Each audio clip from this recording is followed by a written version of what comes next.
In the past couple of days, we've seen the price of the S&P 500 retesting the 2022 lows. If the price breaks those lows, where's the next level of support? How low can the price go? Welcome to the 12-minute trading market minute for Thursday, the 29th of September.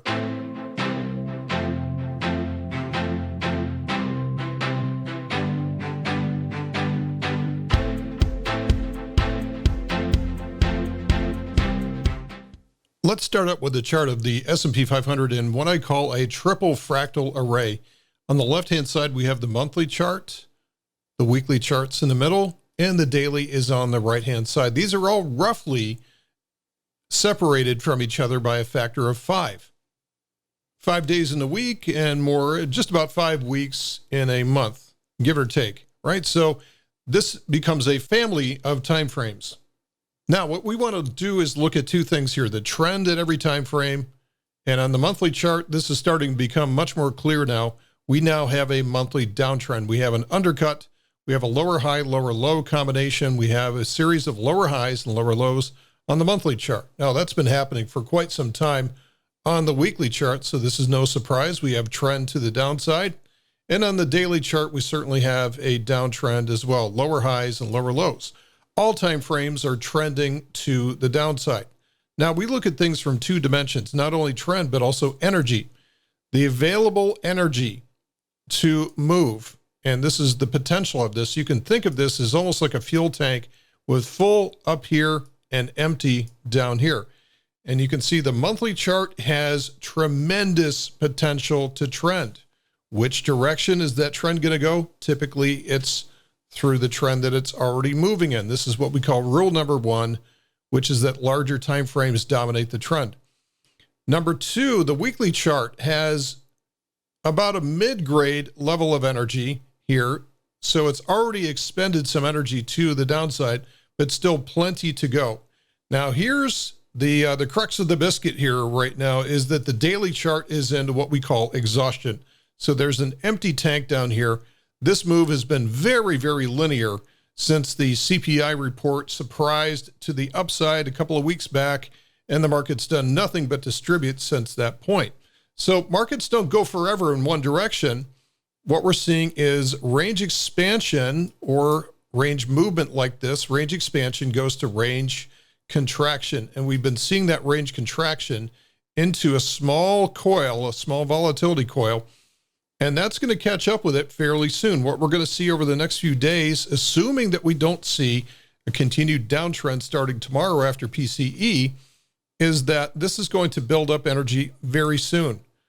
And so even if we do end up bouncing off of the PCE, it's going to recharge the chart even faster. And it seems to be just a matter of time before we're going to break those June 2002 lows. Actually, they have been broken already, but with a closing low well below those June lows and below 3,600. Now, does that mean it automatically is going to go lower from here? No, not necessarily. It's just the probabilities do favor continued downside based on the trend and on the energy. So really what we're waiting for is the child time frame down here to wind up enough energy to be able to join the parent time frames in the trend to the downside. Markets don't go forever in one direction. Range expansion goes to range contraction. What comes next is range expansion again. Like I said before, the probabilities do favor a downside continuation of that range expansion. Now, the next question is, how far down is this going to go before we get a significant bottom? To answer that question, I'm going to use a couple of different techniques. First of all, I'm going to use price action.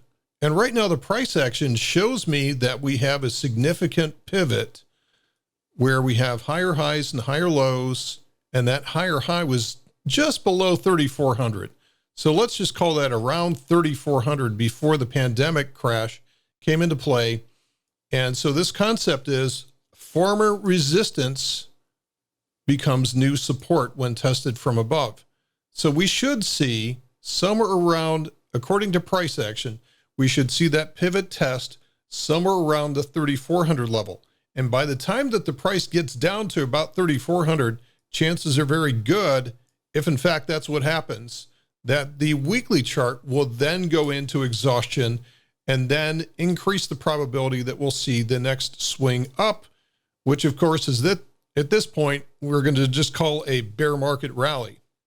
Something else that we can use is volume profile. I brought up this chart on TradingView. I like how this tool displays the information on TradingView. And what this shows is volume at price. So when we have these high volume nodes here, this represents significant support and resistance. When we see the price going down to no volume, this creates no support or resistance.